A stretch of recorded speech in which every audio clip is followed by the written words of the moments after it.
Ang Pilipinas ngayon! Narito na ang pinakamainit na mga balita na nakalap sa bawat sulok ng bansa. Ihahatid sa bawat Pilipino saan man kayo sa mundo. Ang Pilipinas ngayon! Pakinggan ang bawat kaganapan sa bawat lalawigan. Ito ang Pilipinas ngayon!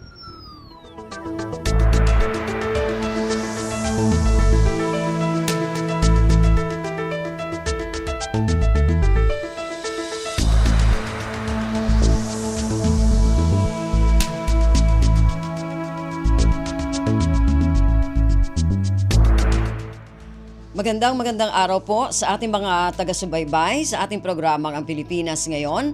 Ako po si Ven Blones. Samahan po ninyo ako sa kabuuan ng ating programa. Ngayong araw na ito, kapapalooban pa rin po ng ilan sa mga pangunahing balita mula dito sa ating bansa. Kasama na ang mga segmentong balitang negosyo, balitang pampalakasan, balitang showbiz at ang mga balita mula sa iba't ibang rehiyon at lalawigan dito sa Pilipinas para sa ating regional news. Samantala, maaari niyo po kaming sundan sa aming Facebook page, ang Radyo Pilipinas World Service. Paki-follow, like at share na rin po. Ang tabayanan, sa inyo na sa ilang sandali ang kabuuan ng ating programang Ang Pilipinas Ngayon. Kumpleto, detalyadong balitaan, di papahuli sa mahahalagang kaganapan. Kamustahin ang inang bayan, ang Pilipinas Ngayon!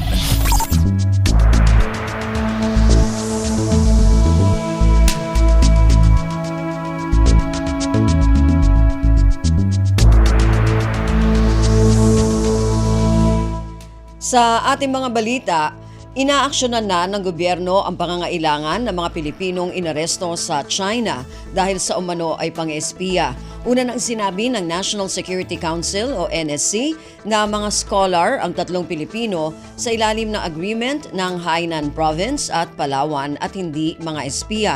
Ayon kay Communications Undersecretary at Palace Press Officer Claire Castro, patuloy ang commitment ni Pangulong Ferdinand Romualdez Marcos Jr.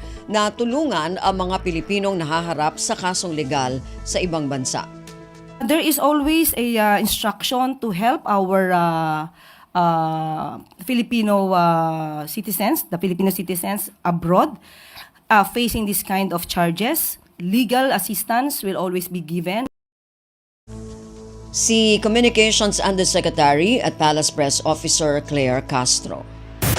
Pasada ng mga balita mula sa Pilipinas para sa mga Pilipino saan man sa mundo. Ang Pilipinas Ngayon! Samantala, naabsuelto na ang 17 Pilipinong inaresto sa Qatar dahil sa paglahok sa iligal na demonstrasyon. Ayon kay Communications Undersecretary at Palace Press Officer Claire Castro, nakausap ni Pangulong Ferdinand Romualdez Marcos Jr. si Qatari Ambassador to the Philippines, Ahmed Saad Nasser Abdullah Al-Homidi. Dito ipinaalam ng Qatari envoy na nadismiss na ang mga kaso ng mga Pilipinong naaresto. Ayon kay Castro, resulta ito ng magandang relasyon ng Pilipinas at Qatar. Ayon kay Ambassador Al-Humidi, ito raw ay refleksyon ng maganda at matatag na pagkakaibigan ng dalawang bansa. Ang pagpapalaya ay bunsod ng utos ng Pangulong Marcos na tulungang makalaya ang 17. Isa po itong good news. Si Communications Undersecretary at Palace Press Officer Claire Castro. Ang Pilipinas Ngayon, kasama si Ven Blones. Nananatiling committed si Pangulong Ferdinand Romualdez Marcos Jr. sa pagpapalakas ng kakayahang pandepensa sa pamamagitan ng modernisasyon ng Armed Forces of the Philippines o AFP. Nilinaw ni Communications Undersecretary at Palace Press Officer Claire Castro na walang target na bansa ang modernisasyon ng AFP, kasama sa modernisasyon ng planong pagbili ng fighter jets mula sa Amerika. Sinabi ni Castro na matagal nang nasimulan ang modernisasyon ng militar at nagpapatuloy lamang ito. Ang AFP modernization naman po ay noon pa po. Wala pa naman pong issue sa anumang bansa. At ang pag-modernize po natin ng ating militar ay naaayon lamang po. Si Communications Undersecretary at Palace Press Officer Claire Castro. Kumpleto, detalyadong balitaan, di papahuli sa mahahalagang kaganapan. Kamustahin ang inang bayan, ang Pilipinas ngayon.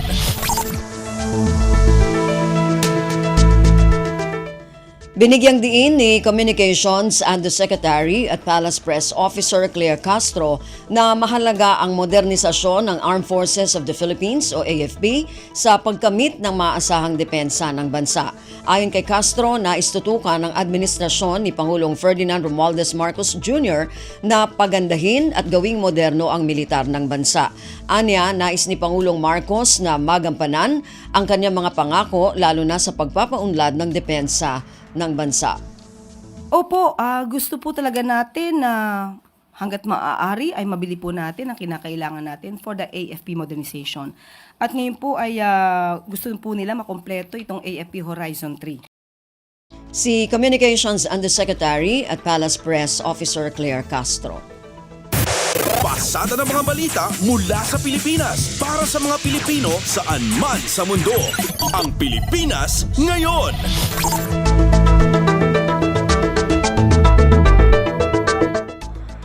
Siniguro ng bansang Finland kay Department of National Defense o DND Secretary Gilbert Teodoro ang suporta nito sa modernisasyon ng Armed Forces of the Philippines o AFP. Matatandaan na bumisita kamakailan si Finnish Ambassador to the Philippines, Saija Nurminen, kay Secretary Teodoro. Ang detalye ng balitang ito mula kay J. Mark Dagala. Patuloy na umaani ng suporta ang Pilipinas sa international community sa layunin nitong palakasin ang sandatahang lakas ng bansa. Ito'y makaramang pahayag na suporta ang Finnish multinational company na Nokia sa Self-Reliant Defense Posture Program ng Pilipinas. Ginawa ng Finland ang pahayag makaraang bumisita si Finnish Ambassador to the Philippines Saija Nurminen kay Defense Secretary Gilbert Teodoro kamakailan. Ang nasabing hakbang ng Finland ay tumutukoy sa pagpapalakas ng Defense Department at ng AFP hindi lamang sa sarili nitong kapasidad, kundi ang kakayahan nitong lumikha ng military supplies. Maghunitang nitong weekend lang inihayag ni AFP Chief of Staff General Romeo Browner Jr. sa India na target nilang makabili ng mga karagdagang kagamitan gaya ng missile system, frigate at fighter jet para sa pagpapaigting ng deterrent force. Mula sa Campo Aguinaldo, para sa Bagong Pilipinas, J. Mark Dagala, Radyo Pilipinas, Radyo Publiko. Ang Pilipinas ngayon, kasama si Ben Blones. Binigyang diin ni Pangulong Ferdinand Romualdez Marcos Jr. na mahalaga ang pagsumpo sa mga puslit na electronic vapes. Nauna rito, pinangunahan ni Pangulong Marcos ang pagwasak sa 3.26 na bilyong pisong iligal na vapes. Ayon sa Pangulo, hindi lamang ito tagumpay ng gobyerno laban sa iligal na kalakalan, kundi mapipigilan din ito ang pagkahumaling ng mga kabataan sa posibleng makaapekto sa kanilang kalusugan. And the very serious problem that accompanies that, na walang documentation, na walang inspection, dahil yung iba rito na in-inspection natin ay nahanapan, may laso na nakapasok doon sa liquid na ginagamit na pang-vape. Kaya lalong-lalo na nakakabahala dahil kung titignan natin yung packaging talagang para sa bata. Kaya ang target market nila bata. Samantala, pinuri ni Pangulong Marcos ang Bureau of Customs sa kanilang operasyon sa pagsugpo sa mga iligal na inangkat na produkto. Kumpleto, detalyadong balitaan, di papahuli sa mahahalagang kaganapan. Kamustahin ang inang bayan, ang Pilipinas ngayon. Finance Secretary Ralph Recto may mga nakikitang oportunidad sa kabila ng 17% taripa na ipinataw ng Estados Unidos sa Pilipinas. Ayon sa kalihim, dahil pangalawa ang Pilipinas sa pinakamababang pinatawan ng naturang taripa, magiging bentahe pa rin ito pagdating sa mga nais mamuhunan sa bansa. Ang detalye ng balitang ito mula kay Alvin Baltazar.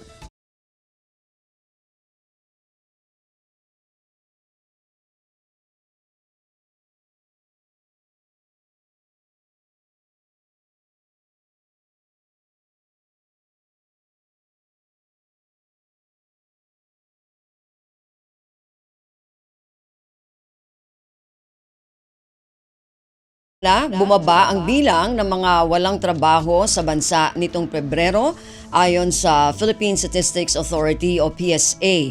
Batay sa pinakahuling Labor Force Participation Survey ng PSA, bumaba sa 3.8% ang unemployment rate nitong Pebrero mula sa 4.3% noong Enero. Katumbas ito ng 1.74 na milyong Pilipino na walang trabaho. Kaugnay nito, tumaas rin ang bilang ng mga may trabaho sa 76.2% o katumbas ng 49.15 milyong Pilipino na may trabaho o negosyo. Mas mataas ito sa naitalang 75.7% employment rate noong Enero. Ang mga underemployed o mga manggagawang hindi napapasweldo ng sapat at nasa trabahong hindi angkop sa kanilang kakayahan ay bumaba rin sa 10.1%. Kabilang sa mga trabahong nakaambag sa pagtaas ng employment rate ang wholesale and retail trade, motor vehicles at motorcycle repair, construction at manufacturing. Pasada ng mga balita mula sa Pilipinas para sa mga Pilipino saan man sa mundo. Ang Pilipinas Ngayon.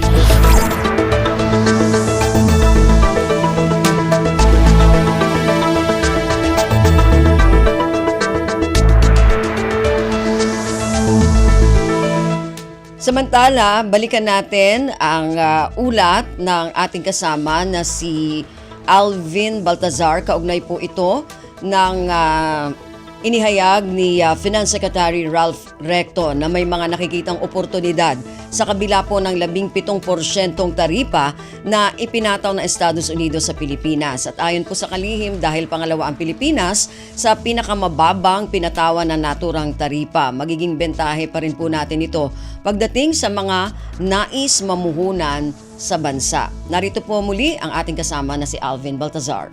Bagamat hindi may tuturing na advantageous ang 17% pataw na tarif ng Amerika, sinabi ni Finance Secretary Ralph Recto na may ilang oportunidad pa ding maaaring pumasok sa aspeto ng pamumuhunan sa bansa. Ayon sa kalihim, hindi may tatangging may epekto ang 17% tariff, subalit sa kabilang banda ay may kabutihan din ito lalo't pangalawa ang Pilipinas sa may pinakamababang pinatawan ng taripa. Isa niya kasi ito sa mga tinitingnan ng mga mamumuhunan kaya't malaki ang pagkakataong ang Pilipinas ang hanapin para angkatan nila ng produkto. Mas mura kasi ang tarif, sabi ni Recto, bagamat nagkaroon ng pagtaas kaya't bentahe pa rin itong maituturing sa hanay ng mga investors. Pakinggan natin si Finance Secretary Ralph Recto. Ang Vietnam ay 40% ang tarif. Papuntang Amerika, sa Pilipinas naman 17%. It will make sense for them to come to the Philippines at mas mura ang tarifa kung dito gagawin yung mga produkto nila at kung yan ay ibebenta sa Amerika. Mula sa Palasyo ng Malacanang para sa Bagong Pilipinas, Alvin Baltazar, Radyo Pilipinas, Radyo Publiko. Ang Pilipinas Ngayon, kasama si Ben Blones. Sa iba pang mga balita, Interior and Local Government Secretary John Vic Remulla, buo pa rin ang suporta at tiwala sa buong hanay ng Philippine National Police matapos masangkot sa issue ng robbery extortion ang 8 pulis. Ayon sa kalihim, sa higit 200,000 personnel ng PNP, 79% pa rin ang matino at tapat sa tungkulin habang 1% lamang ang nalilihis ng landas. Ang detalye ng balitang ito mula kay Mary Ann Bastasa. Nananatili ang buong suporta at tiwala ni DILG Secretary John Vic Remulla sa buong hanay ng Philippine National Police. Ito sa kabila ng issue ng robbery extortion na kinasangkutan ng 8 pulis EPD. Ayon sa kalihim, sa higit 200,000 personnel ng PNP, 79% pa rin ang matitino at tapat sa tungkulin at 1% lamang ang nalilihis ng landas.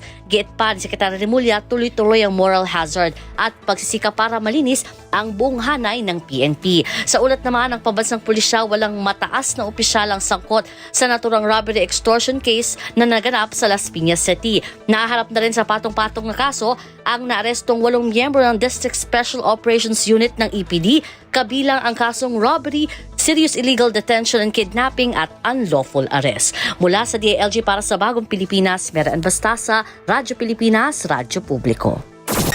Kumpleto Kumpleto, detalyadong balitaan, di papahuli sa mahahalagang kaganapan. Kamustahin ang inang bayan, ang Pilipinas ngayon.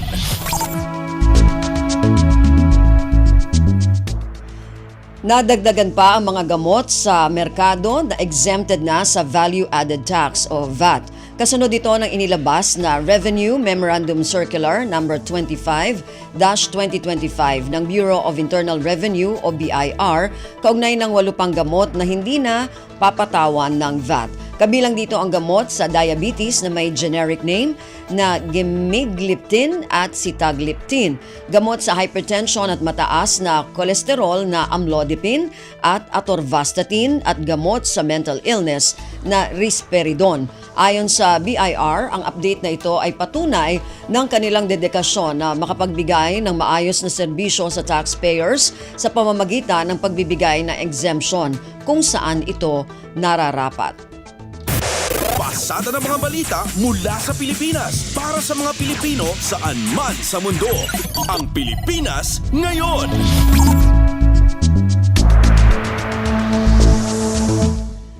Light Rail Transit o LRT-1, walang biyahe ng 4 na araw sa darating na Semana Santa. Kaugnay nito, pinayuhan ng Light Rail Manila Corporation ang mga pasahero na planuhin na ang kanilang pagbiyahe sa pagdating ng Semana Santa. Ang detalye ng balitang ito mula kay DK Zarate. Pinapayuhan ng Light Rail Manila Corporation ang mga pasahero na planuhin ang kanilang biyahe sa Holy Week. Sa abiso ng LRMC, suspendido ang operasyon ng LRT-1 mula April 17 hanggang April 20 o Huwebes Santo hanggang Linggo, Pasko ng Pagkabuhay. Ito ay para bigyan daan ng tao ng maintenance at system upgrade ng LRT-1 na magre-resulta sa maasahan at kumbinyenteng serbisyo sa mga pasahero. Samantala, may operasyon ng LRT-1 sa Lunes Santos hanggang Miyerkules Santo o April 14 hanggang April 16. Magsisimula ang biyahe ng tren ng LRT-1 sa nabanggit na araw 4:30 AM at ang huling biyahe naman ay 10:30 PM sa Dr. Santos at 10:45 PM sa Fernando Po Jr. Mula sa lungsod ng Maynila para sa Bagong Pilipinas, DK Zarate, Radyo Pilipinas, Radyo Publiko. Ang Pilipinas ngayon, kasama si Ben Blones. Naglabas ng babala sa publiko ang National Telecommunications Commission o NTC laban sa mga emergency cell broadcast messages na ginagamit sa pangangampanya ng ilang kandidato. Sa isang pahayag, hinikayat ng komisyon ang publiko na manatiling mapagmatsyag laban sa maling paggamit ng SMS blasters. Huwag na rin anyang pansinin ang mga ganitong mensaheng natatanggap sa ilalim ng Emergency Broadcast Facility, maliban na lamang kung ito ay lehitimong emergency message mula sa NDRRMC o Pag-asa Weather and Flood Forecasting Center. Iginiit ng NTC na hindi tamang gamitin ang SMS blasters lalo na sa pamamagitan ng emergency alert systems para sa pagpapakalat ng campaign materials. Nakakasira rin anya ito sa tiwala ng publiko sa mga emergency communication channel. Na-endorso na ng NTC sa kaukulang mga ahensya ang mga ulat ng maling paggamit ng emergency broadcast upang agad itong imbestigahan bilang iligal na kampanya. Kumpleto, detalyadong balitaan, di papahuli sa mahahalagang kaganapan. Kamustahin ang inang bayan, ang Pilipinas ngayon. Kailangang harapin ng mga nagpapakalat ng fake news ang pananagutan ng mga ito sa batas. Ito ang binigyang diin ni House Deputy Majority Leader Paulo Ortega kasunod ng pagsasampa ng kaso ng Police Regional Office 7 sa 2 individual matapos doktorin ang isang video ng sinulog grand procession at pinalabas na prayer protest rally para kay dating Pangulong Rodrigo Duterte. Ayon kay Ortega, kailangang harapin ang kasong isinampa sa mga ito bunga ng pagpapakalat ng maling impormasyon na maaring ikapahamak ng ordinaryong mamamayan. Nahaharap sa kasong paglabag sa Cybercrime Prevention Act ang 2 individual dahil sa malisyosong pagpapakalat ng disinformation at misinformation. Iginiit ni Ortega na hindi maaring maging normal ang pagpapakalat ng fake news dahil may pagkakataon na buhay ang nakataya o kapalit nito.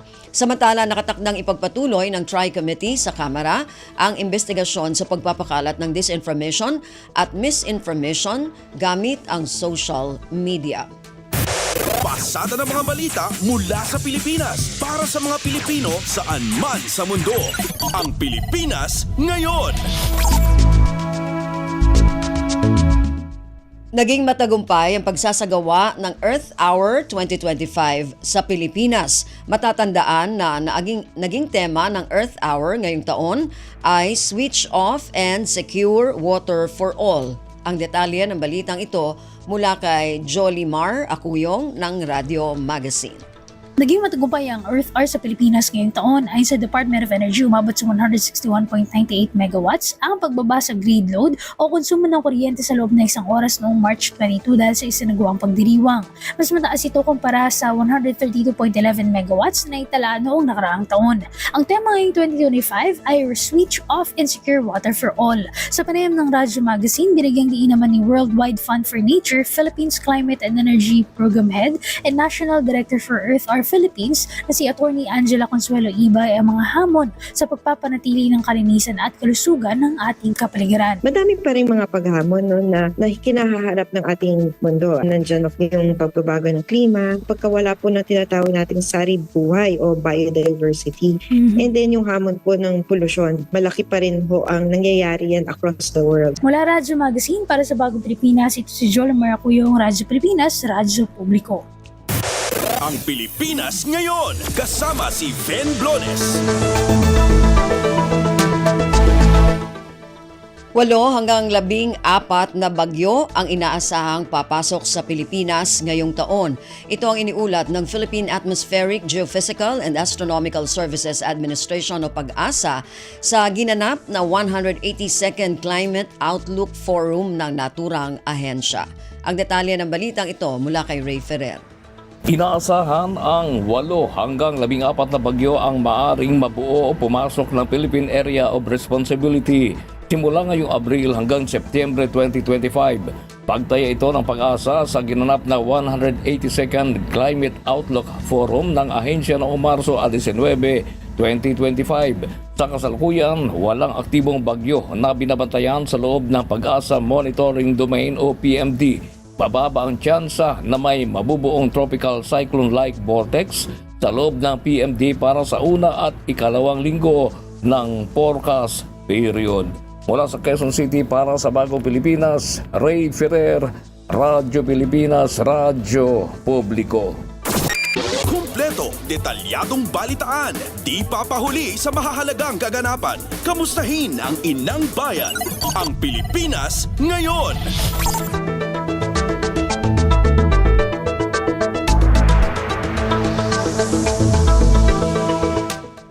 Narinig po ninyo ang ilan sa mga pangunahing balita mula dito sa ating bansa. Samantala, antabayanan naman po ang mga balita mula sa iba't ibang rehiyon at lalawigan dito sa Pilipinas para sa ating regional news pagkatapos po ng ilang mga paalala. Paliwanag mo sa tao na hindi totoo yan. Dahil ang totoo, yung totoo ang dapat ninyong malaman. Nagkalat sa internet ang fake news o mali at fake news. Tinatapon niyo yung tao. What they are doing is creating panic. We say no. Yung pagkalat ng fake news. And some of it's dangerous. Sana iwasan po natin pag-spread ng fake news. At di magpapakalat ng disinformation at misinformation ang kasulukuyang administrasyon. Stop telling us fake news because you're wrong. Para sa totoo at mapagkakatiwalaang mga balita at impormasyon, Radyo Pilipinas. Sa kanyang SONA noong 2023, iniulat ni Pangulong Ferdinand Marcos Jr. ang pagbaba ng presyo ng mga gamot. Ang presyo ng mga mahalaga at pangunahing gamot ay bumaba ng humigit kumulang ng 40%. Mayroon ding iba na bumaba na hanggang 70%. Nais ng Pangulo na magpatuloy ito, kaya't sa kanyang direktiba inilunsad ang Pharma Zones sa pangangasiwa ng Philippine Economic Zone Authority o PEZA. Paliwanag ni PEZA Director General Tereso Panga. Meron na tayong pinakaunang pharma park sa Tarlac. Ang akala kasi ng iba, we're just into medical devices. Pero actually, we're already into drug manufacturing. Sa Pharma Zones, mapapabilis ang proseso ng drug manufacturing. Magiging mas mura at accessible ang mga gamot. Ito ang hangad ng Pangulo para sa mamamayang Pilipino. Sa nagbabagong Pilipinas, patuloy ang trabaho, patuloy ang pagbabago.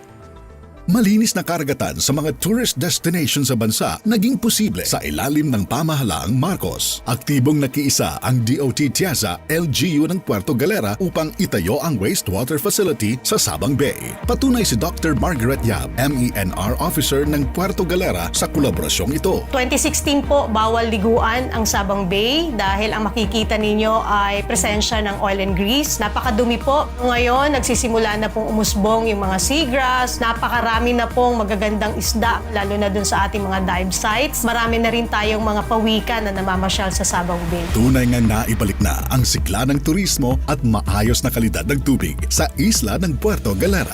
Sa nagbabagong Pilipinas, patuloy ang trabaho, patuloy ang pagbabago. Hatol ng bayan. Election Quick Facts. Campaign period. Ang opisyal na campaign period para sa mga national candidates ay magsisimula sa February 11, 2025 at mayroon silang 90 days para mangampanya. Samantala, mayroon namang 45 days para mangampanya ang mga tumatakbo para sa local positions at magsisimula ito sa March 29, 2025. Ang campaign period ay matatapos sa May 10, 2025. Hatol ng bayan. Election Quick Facts.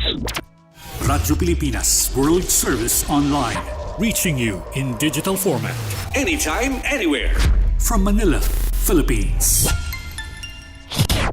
Balita mula sa lalawigan sa bawat rehiyon ng ating bayan. Dito sa Ang Pilipinas Ngayon.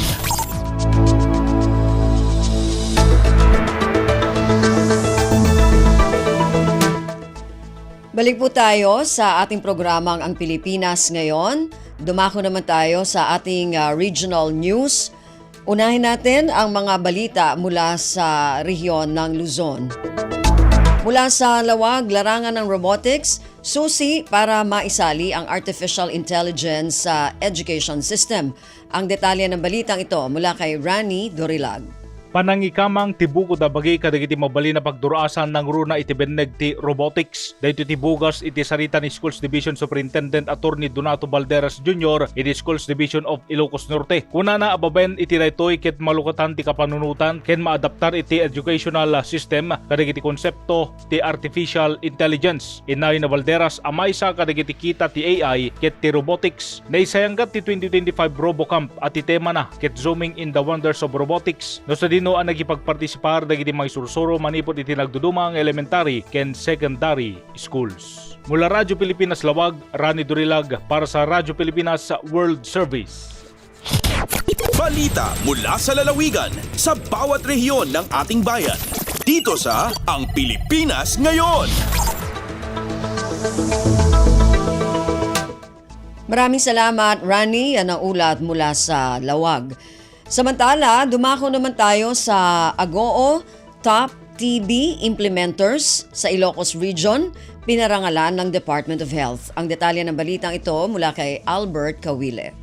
Binigbig ti Department of Health Ilocos Region dagiti local government units ken health facilities kapoy iti naisang sangayan na panagregda iti panakay patungpal dagiti serbisyo ti panangagas iti tuberculosis wenno TB bayat iti 2024 Race to End TB Regional Annual Awards anaangay iti regional office sa San Fernando City, La Union. Karaman kadagiti nangabak para iti best TB implementers ti Region 1 dagiti rural health units iti Bantay iti Ilocos Sur, Dasul ken Santo Tomas iti Pangasinan, city health offices iti Alaminos ken Dagupan, Urdaneta District Hospital, Region 1 Medical Center ken Pangasinan Provincial Hospital. Nagunod ti Ilocos Region ti 97% success rate iti tuberculosis treatment iti entero nga upat a probinsya ti rehiyon. Ano sa dinno ti Ilocos Sur ti adan iti kangatuan a treatment success rate a 97.23%, Sinaruno ti Pangasinan a 93.10%, La Union 92.40%, ken Ilocos Norte 91.93%. Impaganatgat ni Regional Director Director Paula Paz Sidionco. Ti kolektibo pa nagreget ang mangikat iti TV iti rehiyon ket pinagyamanan na dagiti awardis gapo iti dedikasyon da. Impasigurado met ni Regional Communicable Disease Prevention Unit Head Dr. Riuel Bobis iti agtultuloy a suporta ti Regional Office kadagiti addang amang paksyat iti sakit. Daytoy agapuanan ket mangipaganatget iti panagkomit ti rehiyon iti salon at ti publiko ken pananglaped iti sakit. Manipod RP Ago Albert Kawile para ti Radyo Pilipinas World Service.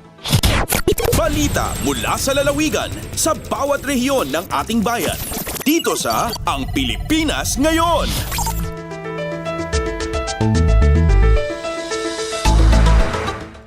Maraming salamat, Albert. Yan ang ulat mula sa Agoo at kabuuan na ulat mula sa rehiyon ng Luzon.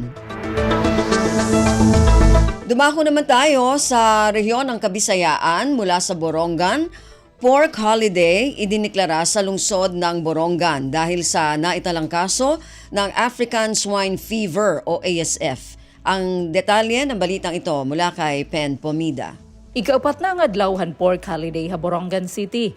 Ginpagawas ni Mayor Dayan Agdan Mando basi malikayan ang pagsarang han African Swine Fever kon ASF usa ang sakitan baboy nga una nga nakumpirma ha usa nga piggery ha Eastern Samar State University ESO Borongan. Yana ginbabawal ang pag-ihaw ngan pagbaligyan lokal nga baboy tikang mga parag-uma pati ang pagpasulidhin baboy tikang ha iba nga barangay ug gawasan Borongan. May da mga checkpoint ha barangay Kamada ngan barangay Kabong. Ang karni tikang ha ASF free nga lugar, pwede la makasulod kung may Certificate of Acceptance tikang ha City Veterinary Office. Magkakamay adaliwat depopulation o kaling pagpatayhan mga baboy hasuludhan 0.5 km radius tikang ha piggery nga daha ESO. Ginaghatan City Vet ang mga parag-uma nga pagtunan seguridad haira mga baboyan magsumat dayon kung may masakit nga baboy ngan diri pag-ihawon ang mga baboy nga may dasakit. Tikang didiha syudad han Borongan inihipen Pumida para Radyo Pilipinas World Service. Balita mula sa lalawigan sa bawat rehiyon ng ating bayan. Dito sa Ang Pilipinas Ngayon. Maraming salamat, Pen. Yan ang ulat mula sa Borongan. Samantala, dumako naman tayo sa Sogod, mga benepisyaryo ng Project Lawa at Binhi sa Anahawan, Southern Leyte, isinailalim sa Sustainability Strategies Training. Ang detalye ng balitang ito mula kay Ria Mikate. Gipabos na sa pagbansay bahin sa training strategies ang mga benepisyaryo sa Project Lawa ug Binhi sa lungsod sa Anahawan, Southern Leyte. Sugod atong Lunes, Abril 7 hangtod karong adlaw, Abril 8. Kini ang nasayran sa Radyo Pilipinas kang Local Government Unit Staff Kevin Umacob. Gipangunahan mismo sa sakop sa DSWD katambayayong LGU pinaagi sa MSWDO ang pagbansay nga gisalmutan sa usa ka gatos ka benepisyaryo nga aktual gipaygayon sa Barangay Mahalo Covered Court. Matod kang Umacob sa mga gidaghanon, tag 50 kabok ang benepisyaryo sa Project Lawa ug Binhi gikan sa upat ka barangay sa lungsod. 20 kabok niini nagpuyo sa Barangay Kapakuhan, tag na po sa Liwing ug San Vicente samtang 60 kabok sa Barangay Mahalo. Ang masayran nga ang mga proyekto sa kanisyatibo sa DSWD nga nagtumong sa pagtukod og komunidad nga makasugakod sa Clemao Katalagman, pinaagi sa pagtukod og mga water reservoir. Gikan sa Radyo Pilipinas, sugod kini si Ria Mikati alang sa Radyo Pilipinas World Service. Balita mula sa lalawigan sa bawat rehiyon ng ating bayan. Dito sa Ang Pilipinas Ngayon.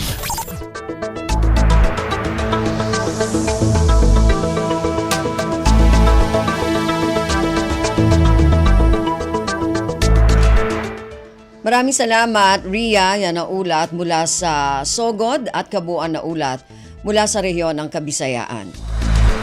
Samantala, dumako naman tayo sa rehiyon ng Mindanao mula sa Cagayan de Oro. Mga youth leaders sa Cagayan de Oro City nagsagawa ng konsultasyon. Alamin natin kung tungkol saan ang konsultasyon na ito mula sa ating kasama na si Kokoy Medina. Nagtapok ang mga batanong lideres gikan sa nagdiyang sektor ato sa Oro Youth Leaders Consultation nga gipahigayon adto Abril 4 ug 5 diha sa City Tourism Hall ning Dakbayan sa Cagayan de Oro. Ang maong konsultasyon diin gibahin ang mga youth sector diin sila gihatagan og kalihukan nga sila makauna-huna sa mga nagunang issues kabatan-unan og pagsugyot og mga proyekto ug programa nga mamahimong i-implementar ning Dakbayan pinaagi sa Youth Office, Youth Council ug Escape Federation. Sa maong konsultasyon, gipahinumduman ni Oro Youth Development Officer Lord Xavier Sintina ang mga batan-on nga magparehistro gayon sa Oro Youth Development Office aron mahatagan og daghang oportunidad nga makanetwork pa sa uban nga mga grupos mga batan-on. Lakip sa mga sektor nga misalmot maong out of school youth sector, faith-based youth sector, special advocacy and cultural identity-based youth sector, in-school youth sector o community-based youth sector. Ang Oro Youth Leaders Consultation na himo nga posible pinaagi sa pagpangulo ni Herna Tano, co-chair sa Oro Youth Development Council o pakigtimbayayong sa Oro Youth Development Office, Sangguniang Kabataan na Federation of Cagayan de Oro, City Education and Development Office o non-government organization nga gitawag Andam Higala. Tumong niini nga mag-enhalay ang mga youth groups nga nahisakop sa parehas sa sektor o makamugna og koneksyon lakip ang pag-share og mga panghunahuna sa umabot pa nga mga proyekto o mga programa. Gikan dinhi sa Radyo Pilipinas Cagayan de Oro, kini si Kokoy Medina para sa Radyo Pilipinas World Service. Balita mula sa lalawigan sa bawat rehiyon ng ating bayan. Dito sa Ang Pilipinas Ngayon. Maraming salamat, Kokoy. Yan ang ulat mula sa Cagayan de Oro. Samantala, dumako naman tayo sa Zamboanga. Mahigit 11 milyong pisong halaga ng mga proyekto na ilipat na ng Bureau of Fisheries and Aquatic Resources o BIFAR sa mga seaweed farmers sa lungsod ng Zamboanga. Ang detalye ng balitang ito mula kay Justine Bulanon. Yaman turnover al Department of Agriculture, Bureau of Fisheries and Aquatic Resources o DAB for Region 9 kunal mga proyekto kita alkansa na mas de 11 milyon de peso para na mga seaweed farmer na syudad de Zamboanga. El mga nursery project seaweed farm implements ya dali na mga siyembrador na syudad amo baho na Philippine Seaweed Development Program o EPSDP de la Ahensya. Ya kundusi al ceremonial turnover dal mga proyekto kuando ya akaba el stakeholders meeting and consultation donde ya manhunto-hunto el otros mga stakeholder para diskuti kunal mga issue e estratehiya para na progreso del seaweed industry na syudad.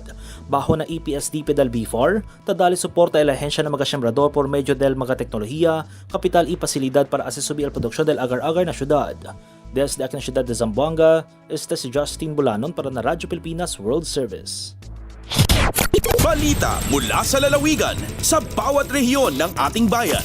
Dito sa Ang Pilipinas Ngayon.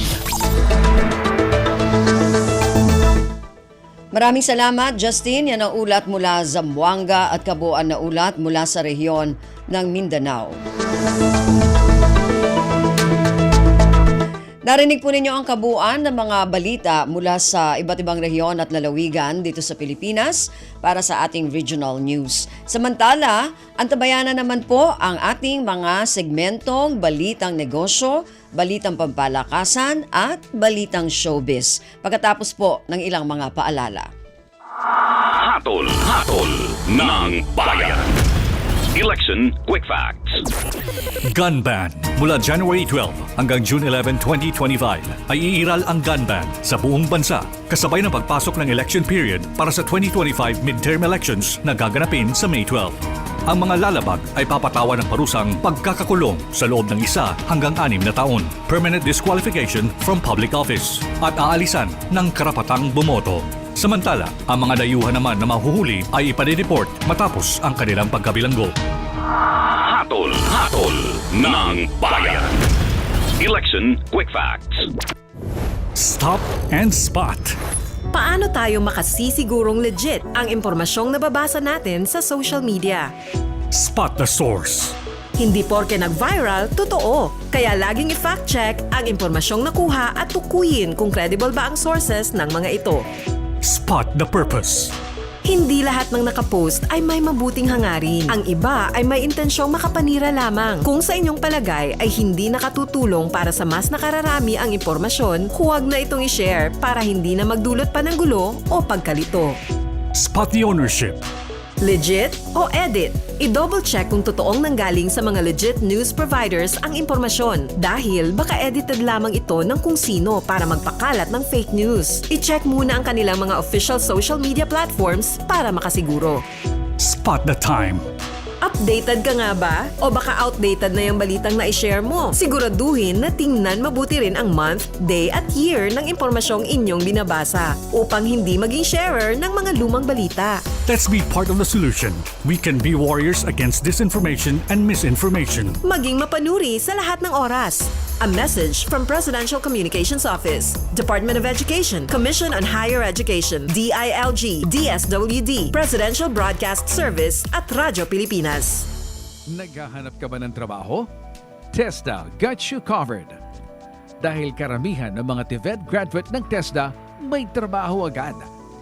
Ayon kay TESDA Secretary Kiko Benitez, ito ang isa sa mga direktiba ni Pangulong Bongbong Marcos. It's really training to trabaho.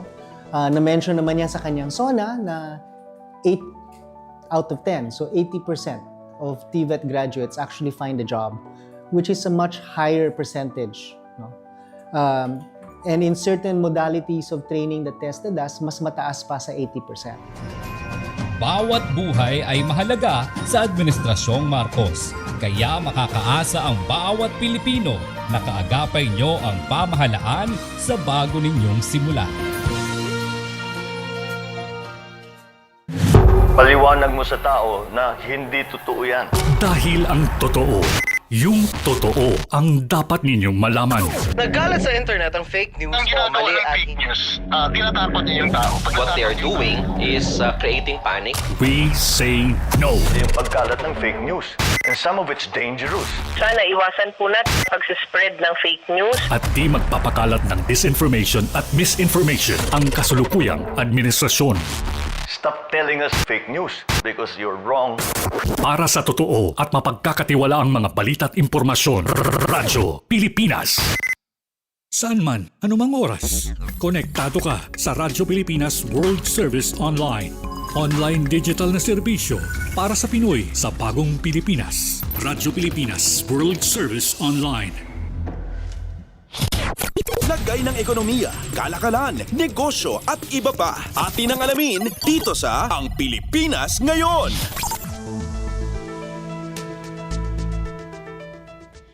Magandang araw, nagbabalik na po ang ating programang Ang Pilipinas Ngayon at narito tayo muli para sa balitang negosyo at kalakalan.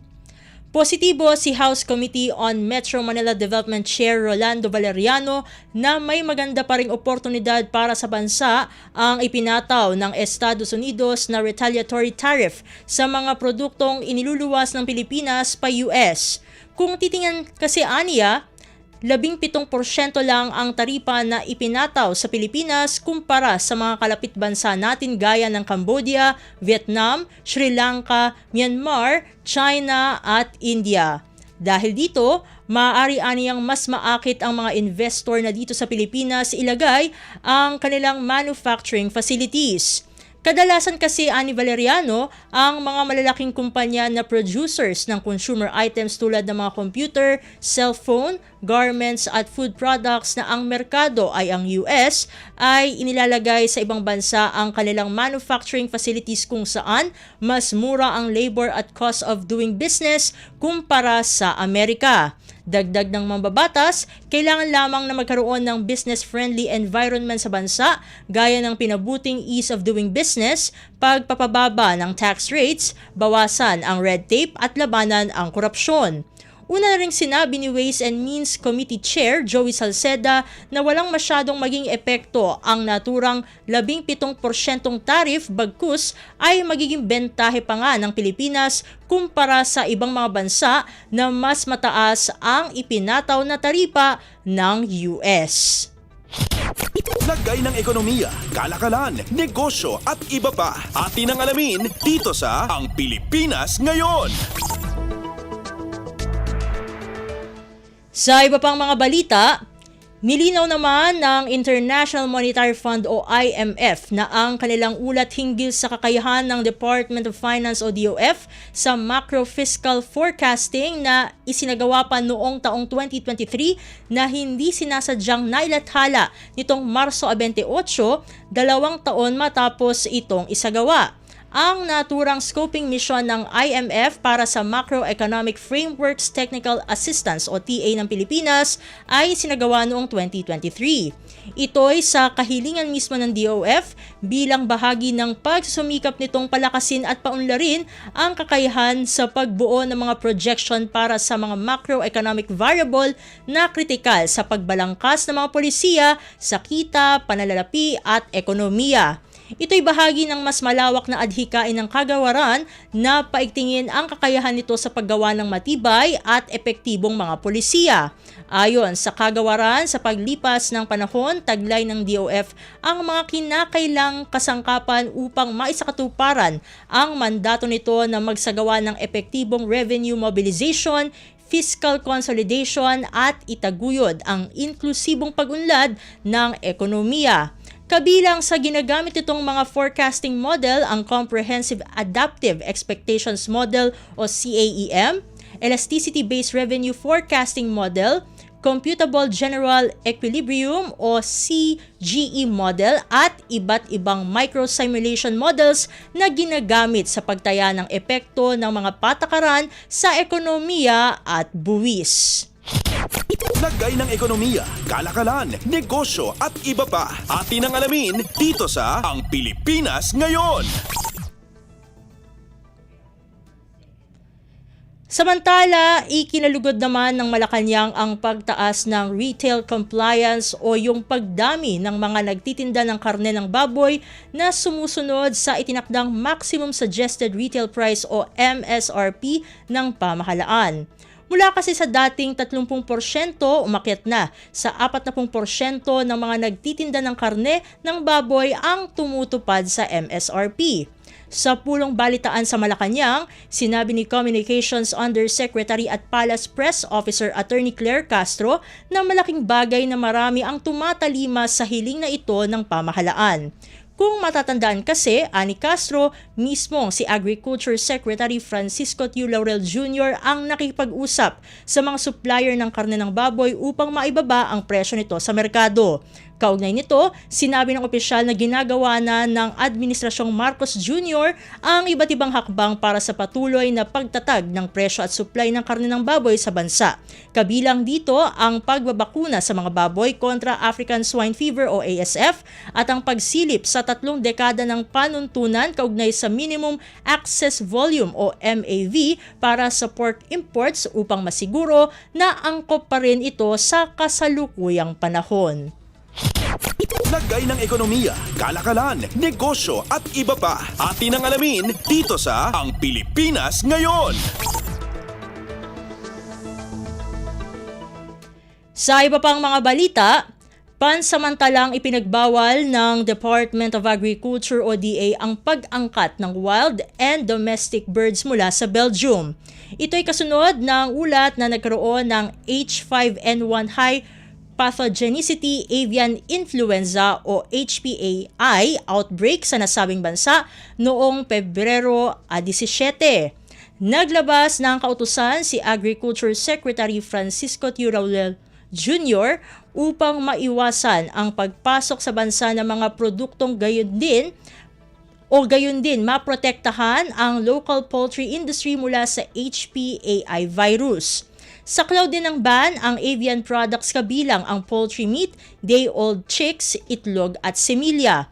Ipinag-utos na ng kalihim ang agarang pagsuspende sa pagproseso at ebalwasyon ng mga aplikasyon sa sanitary and phytosanitary import clearances para sa agricultural goods. Samantala, pinapayagan pang makapasok sa bansa ang mga shipment mula sa Belgium na nasa transit o dumating na sa daungan bago ipatupad ang ban basta't ang mga produkto ay kinatay bago ang Pebrero 3 ng taong ito. Lagay ng ekonomiya, kalakalan, negosyo at iba pa. Atin ang alamin dito sa Ang Pilipinas Ngayon.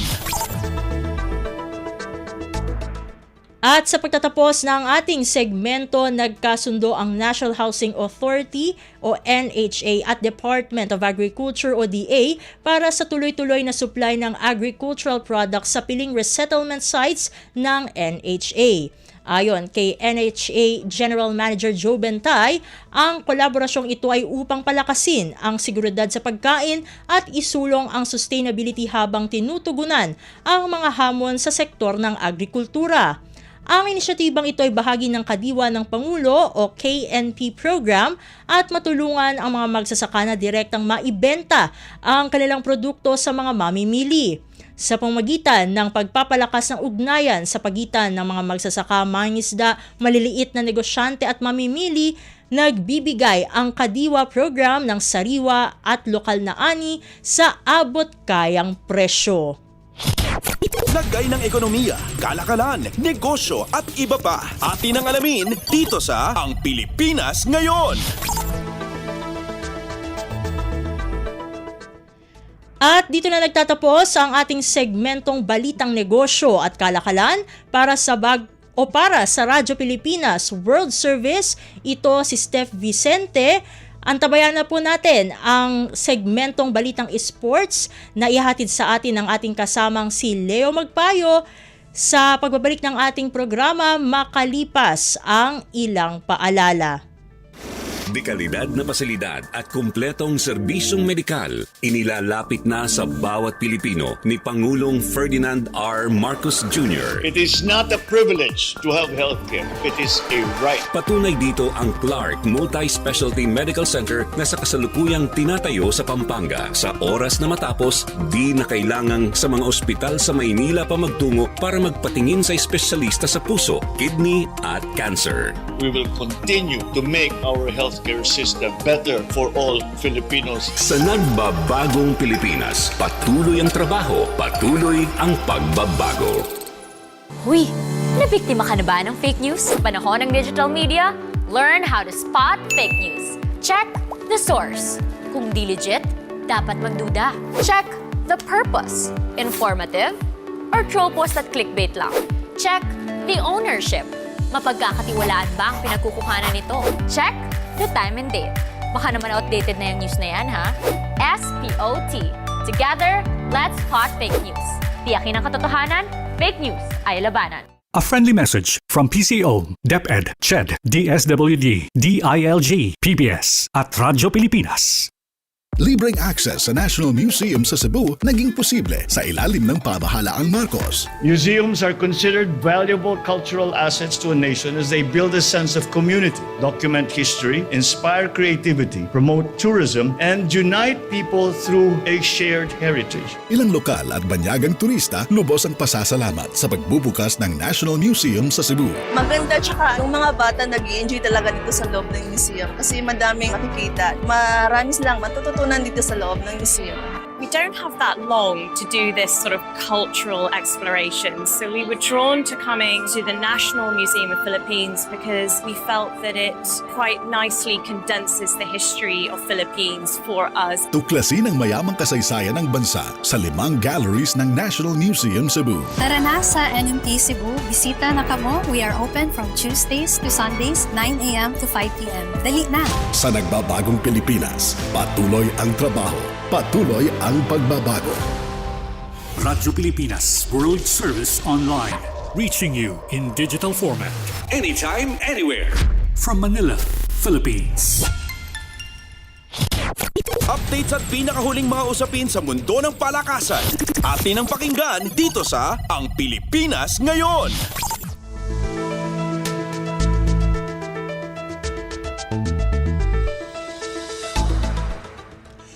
At nagbabalik po ang ating programang Ang Pilipinas Ngayon. Narito naman po ang sports balita. Nakamit ni Filipina tennis star Alex Ayala ang kanyang panibagong career high sa world rankings kung saan tumalon ito ng 2 pwesto sa number 73 sa pinakahuling World Tennis Association o WTA rankings na ipinalabas nitong Lunes.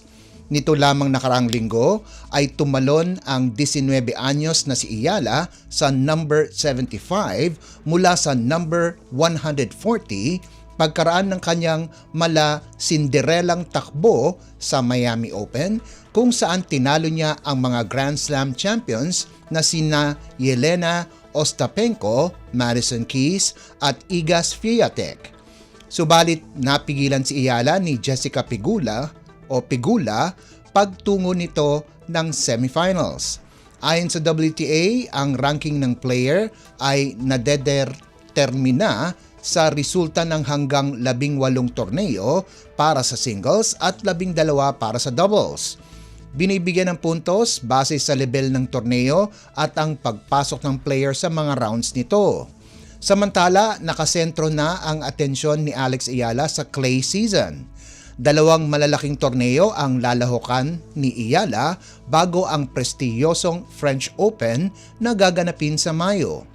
Unang sasabak si Ayala sa Oeiras Ladies Open sa Portugal na gaganapin mula Abril 14 hanggang 20 at sa Mutua Madrid Open sa Espanya na gaganapin naman mula Abril 22 hanggang Mayo 4. Updates at pinakahuling mga usapin sa mundo ng palakasan. Atin ang pakinggan dito sa Ang Pilipinas Ngayon.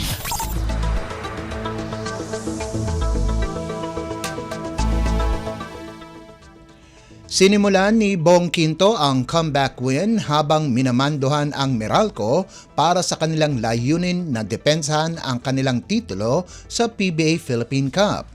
Pinangalanan si Quinto bilang kauna-unahang PBA Press Corps Pilipinas Live Player of the Week para sa season-ending conference. Nag-average si Quinto ng 13.5 points, 4.5 rebounds at 4 na assists sa mga laro mula Abril 4 hanggang 6 para kunin ang boto ng karamihan sa mga hurado. Nalagpasan ni Quinto sina CJ Perez ng San Miguel Beer, Xavier Lucero ng Magnolia at Meralco rookie na si Kurt Rayson.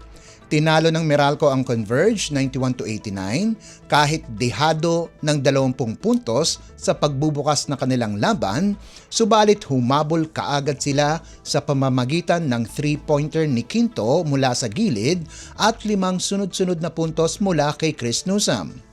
Napalanunan ng 30 anyos na forward ang lingguhang parangal sa ikalawang pagkakataon ngayong season at sinamahan sina Joshua Monzon ng Northport at Calvin Oftana ng Tokentex. Ang unang Player of the Week ni Quinto ay noong unang linggo ng Commissioner's Cup noong Disyembre kung saan binuksan ng Bulls ang komperensya na may kaparehong 2-0 record. Updates at pinakahuling mga usapin sa mundo ng palakasan. Atin ang pakinggan dito sa Ang Pilipinas Ngayon.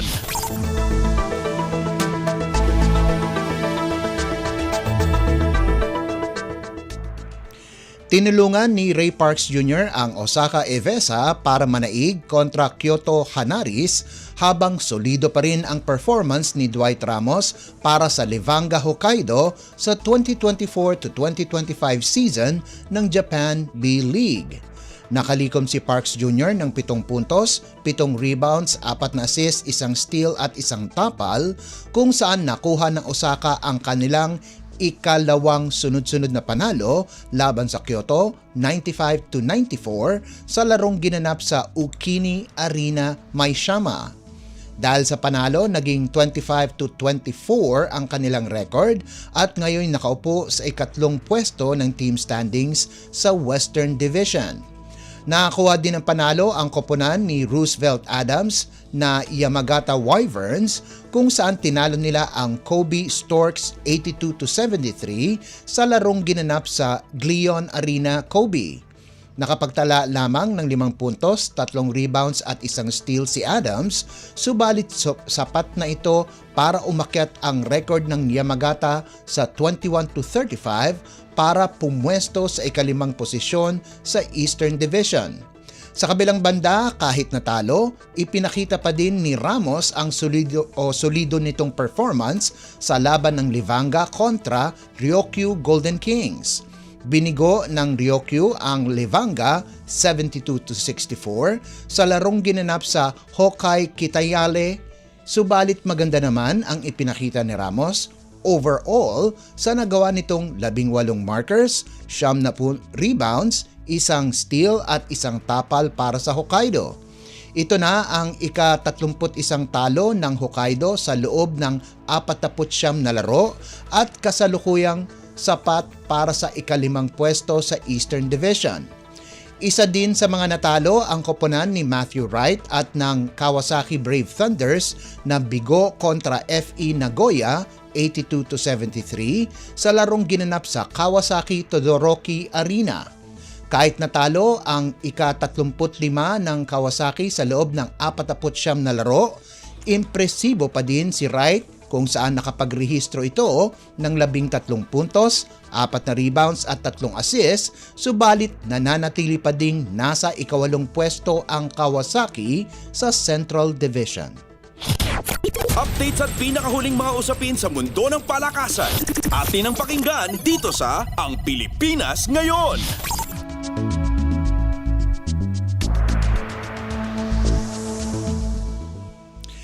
Kinailangan ng 7 taon at isang overtime para magwagi muli ang College of St. Benilde, Lasal Green Hills laban sa Colegio de San Juan de Letran at dumating ito sa nararapat na oras. Nakumpleto ng Lasal Green Hills ang isang 78-74 overtime victory laban sa twice-to-beat defending champions sa Game 1 ng NCAA Season 100 Juniors Basketball Final Four nitong Lunes na ginanap sa Phil Oil Eco Oil Center. Hindi pa nananalo ang Greenies kontra Squires simula pa noong Season 95 at ngayon kahit wala sina star guard Gillian Kines at head coach Renren Ritualo na sinuspinde ng isang laro dahil sa pagtanggal sa kanila noong laban nila sa Emilio Aguinaldo College ay nakuha nila ang panalo. At nanguna sa panalo ay sina Arle Podador at Gian Gomez kung saan nakapagtala ng team high na 19 na puntos si Podador kasama pa ang 8 rebounds, 5 steals at 1 assist habang nagpakawala si Gomez ng 18 markers, 6 na boards, 4 na assists at 2 steals. Malaking tulong ang panalong ito para sa Greenies dahil magbabalik sa lineup si Kines sa Game 2 at mapapalakas ang kanilang tsansa na matanggalan ng korona ang 2P champions pagdating nitong Miyerkules. Updates at pinakahuling mga usapin sa mundo ng palakasan. Atin ang pakinggan dito sa Ang Pilipinas Ngayon.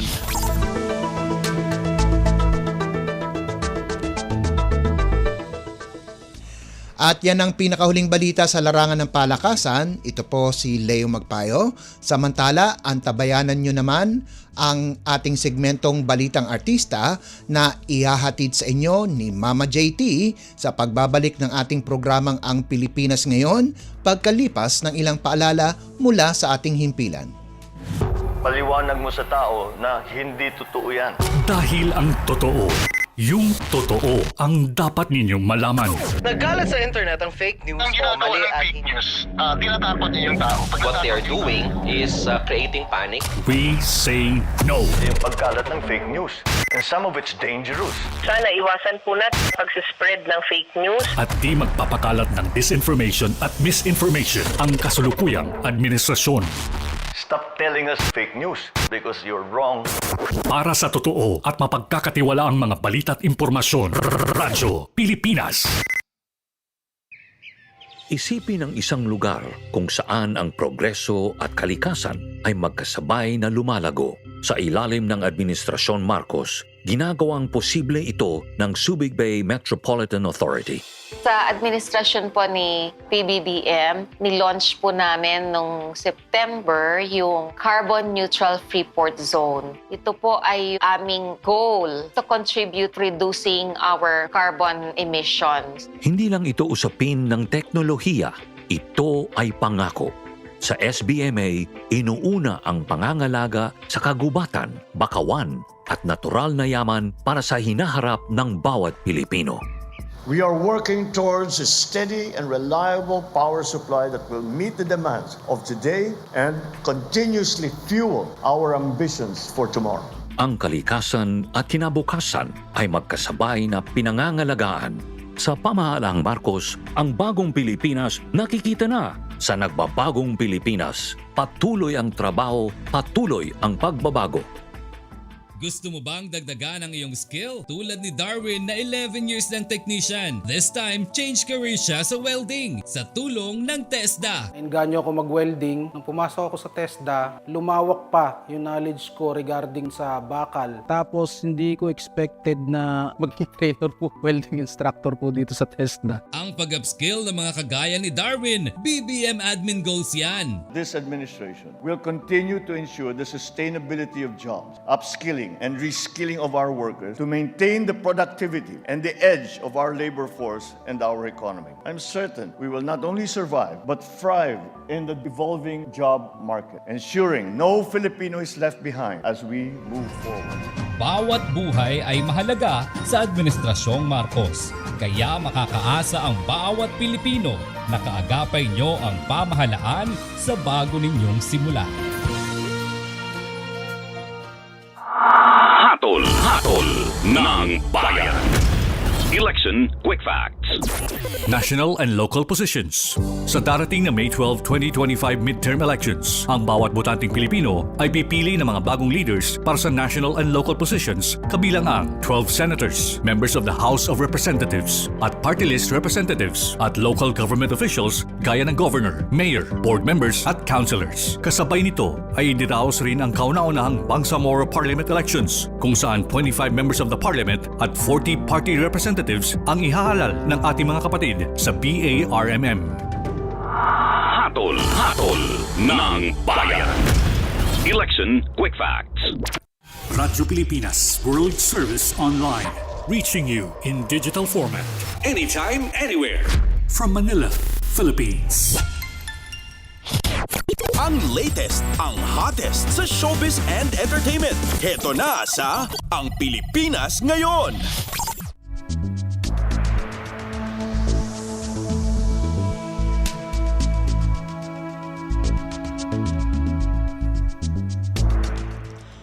Halo! Magandang araw sa ating mga chismoso at chismosang nag-aabang ng mga trending na balita sa mundo ng showbiz. Ito na ang ratsyada ng ating mga chika.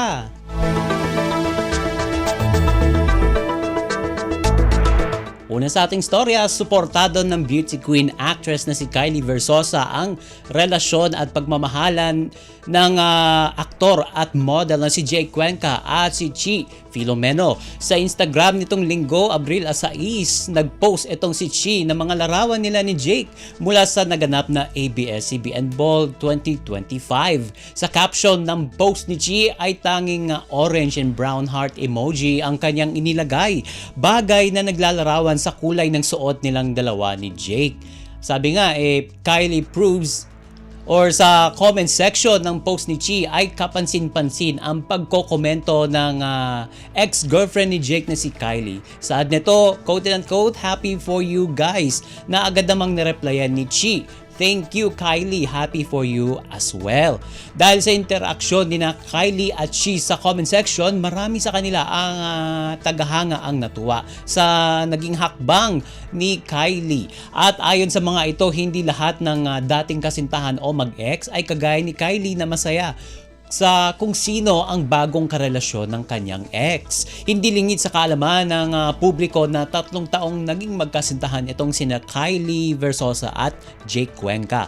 Pinaniniwalaang nagkahulugan sila o nahulog ang loob nila sa isa't isa habang magkatrabaho sa naging kapamilya series na Los Bastardos na umere mula Oktubre ng 2018 hanggang Setyembre ng 2019. Noong Abril 19, taong 2022 naman, nang umugong ang espekulasyong naghiwalay ang dating magkasintahan dahil sa cryptic post ni Kylie na broken. At nasundan pa iyon ng pag-iyak ni Kylie sa It's Showtime kung saan isa siya sa hurado sa segment na Sexy Babe. Naapektuhan itong si Kylie na magsalita ang host na si Vice Ganda tungkol sa dahilan ng breakup ng ibang couples. Ang latest, ang hottest sa showbiz and entertainment. Heto na sa Ang Pilipinas Ngayon.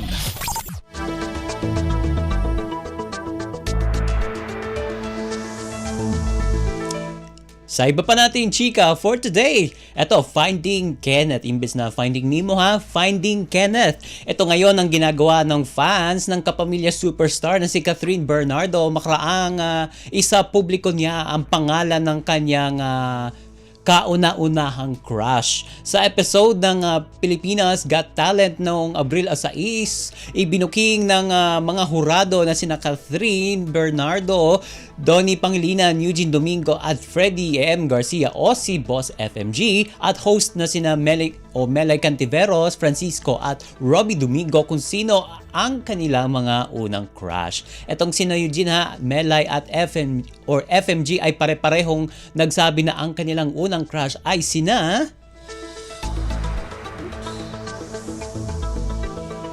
ang kapitbahay nila noon ng kanilang kabataan syempre. Si Robbie naman ay inaming ang unang crush niya ay ang actress na si Shaina Magdayaw, habang si Donnie naman ay ang American actress na si Natalie Portman.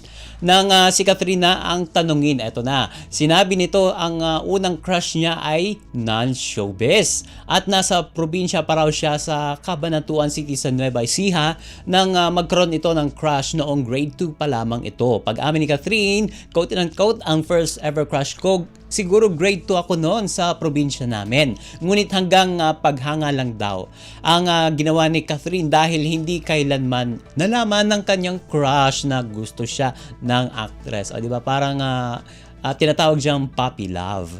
Ang paliwanag ni Catherine sa naturang interview, quote and unquote, kapag crush ko, mas lalo ko yung hindi kakausapin.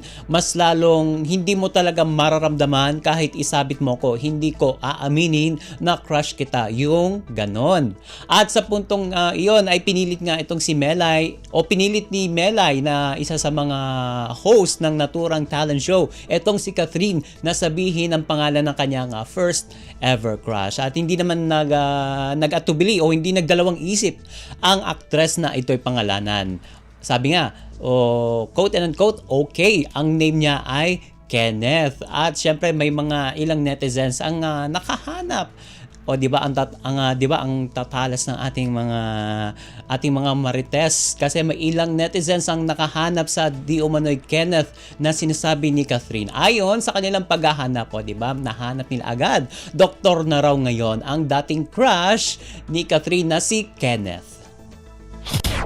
Ang latest, ang hottest sa showbiz and entertainment. Heto na sa Ang Pilipinas Ngayon.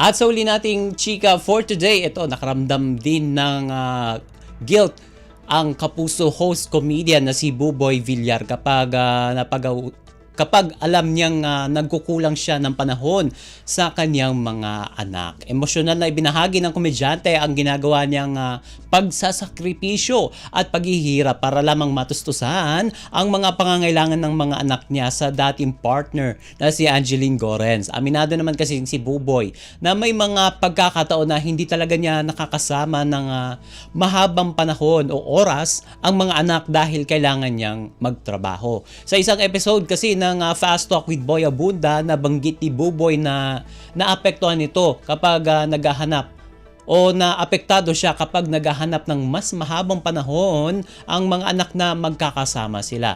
Sabi nga ni Buboy sa interview sa kanya ni Tito Boy, quote and unquote, nararamdaman ko po yun, nararamdaman ko po lalo na po sa mga yakap ng mga anak ko. Nararamdaman ko yun, Tito Boy, na kapag Papa, I miss you, Papa, I want to be with you. Pero syempre, Tito Boy, sinasabi ko sa mga anak ko, I'm so sorry, hindi kaya ni Papa talagang minsan ng 100% yung oras sa inyo kasi Papa needs to work. How can I buy your milk? Lahad pa ni Buboy sa interview yon. Ito pang dagdag na sinabi ni Buboy, how can I buy whatever you want if Papa doesn't work? Papa wants that too. And Papa wants to be with you always.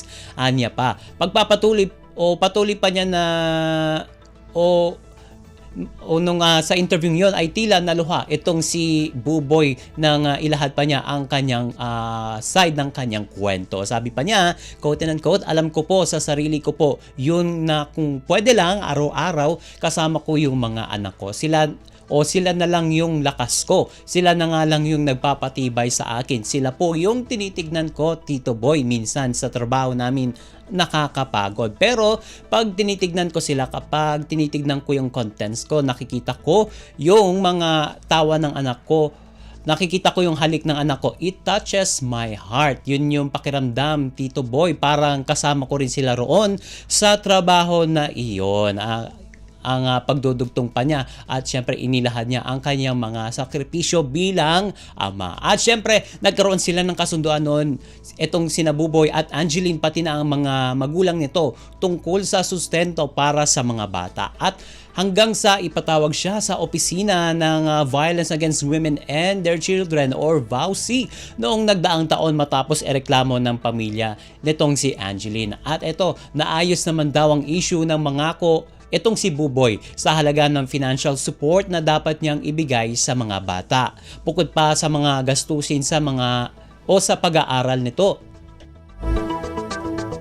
Pero aminado si Buboy na may mga pagkakataon na hindi agad niya naibibigay ang sustento para sa mga anak niya. Kaya ang nanay ni Angeline muna ang sumasagot sa mga gastusin. At itong nagdaang linggo nang inakusahan ni Angeline si Buboy ng pisikal na pananakit at napapabayaan na umano ang kanilang mga anak. Pero mariin naman itong itinanggi ng kapuso comedian actor. Inamin din ni Buboy na may bago na rin siyang karelasyon, ang non-showbiz girlfriend na si Criza Sampiano, at biniyayaan na rin sila ng isang anak na 3-month-old na ngayon. Ang latest, ang hottest sa showbiz and entertainment. Heto na sa Ang Pilipinas Ngayon.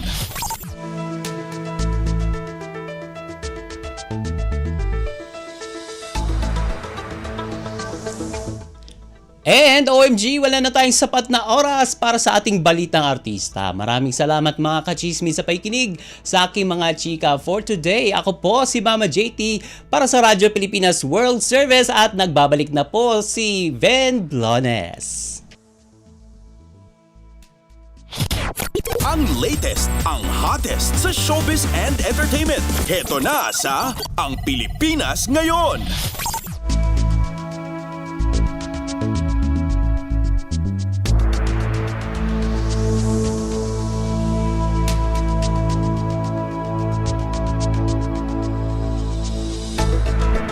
Maraming salamat kay Mama JT para sa ating showbiz balita.